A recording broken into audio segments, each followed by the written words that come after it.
presentation. And I think, though, I think it's important, before I ask the question, to come back to this balancing issue, which you did address, and when you talked about protecting the rights of residents, and of course there's nothing more concerning to the administration or city council or the people who came before us than that.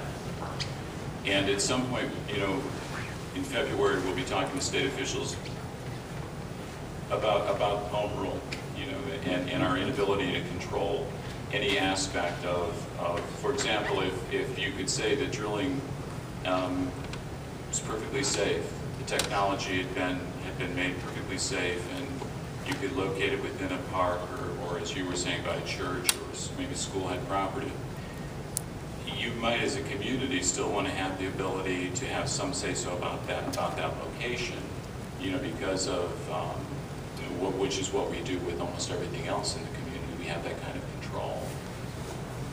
But we will be discussing that further. But I just want to mention that we do have this. It is an interesting balancing act. It's a very important act because the City of Medina is very, we care about our residents like all city councils and administrations do. But we are also a very vibrant business community, and we are pro-business as much as we are pro-resident, pro-neighborhood.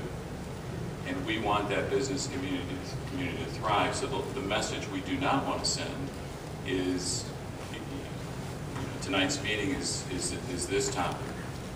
January's meeting is another topic. But we don't want people to walk out of a meeting and say, okay, the City of Medina is closing the gate. They're not pro-business. Because you don't necessarily have to be a business that simply is directly involved in the industry, but you can be a business that is related to the industry and be concerned. And simply the message that comes out can be a concern, I think, to people in a position of community leadership, people in a position of in the business community. They don't want that message to come out. So it's important that I think that we separate and make clear that this is not an anti-business discussion, but this is relative to the process of hydraulic fracking within the jurisdiction, so we can look at that here in Medina. And with that, which may be different, and it's interesting to me, I was speaking before the meeting, it is interesting to me that there might be an area as close as Broadview Heights that is where you'd want to drill. And the geology is so close in Medina, maybe not a place you want to drill, which we're also going to look at. We'll be looking at down the road. So, but that said, for the benefit of the folks here tonight, and for me and my colleagues as well, when you describe Broadview Heights as being rural, now being suburban, what are the lot sizes? I have been there, but not recently. If I went to Broadview Heights, are there homes that have 3-4 acre lots? Are we talking about a different suburban plan, or are these much like Medina, which is half-acre lots? They're mostly half-acre lots. Oh, okay. Yeah, and I did bring a few. I have a lot of them from obviously all the different wells, but I did bring some just to show you, so you can see some the maps where they have wells, and they are doing directional drilling also, where they started, the wellhead is here, but then they have a target that's several thousand feet away. But what's interesting is for the city, and I understand, and even when we were going around getting the petition, I told people, if this could go on the ballot, and the residents could have very easily voted for it. And I said, if the residents voted they wanted drilling in the city, I could have lived with that, because it was the residents taking control of what was going on in their community, and not someone else, coming in from the outside telling them what they had to do. But one of the other issues that came up from a planning standpoint for some of the local officials, and that was, if you have these wells now all over, even some of the places where there are open land, then later the city wants to do something to develop that. You've now got these wells, or say it's an injection well, in the middle of this property that maybe down the road you want to develop into something else. So that's another consideration. Right. But yeah, I do have these that you guys can look at.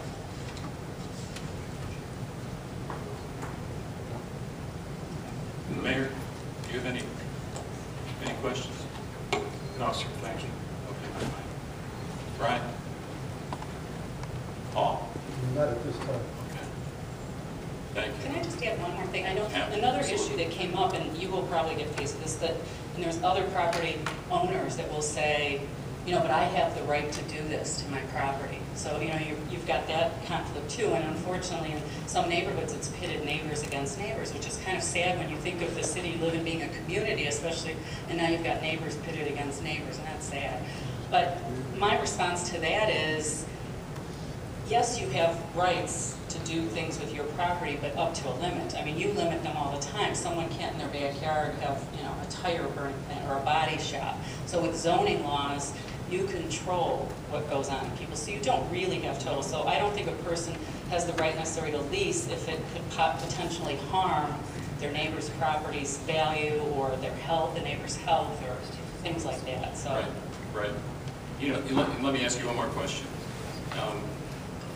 I did speak to someone. I did speak to someone from Broadview Heights recently, and because we are doing this, I brought up this issue, and she had told me that the feedback that I had gotten was a more positive feedback. She said it's been a boon to some people. They've made money. It's the city, she said, has made. The city has profited.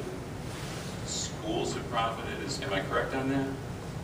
Well, I did bring, this is an older one, but I do have the numbers.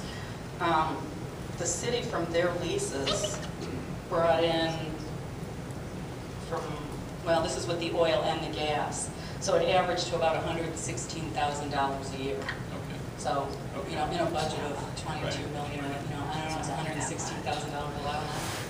It would be if it was mine.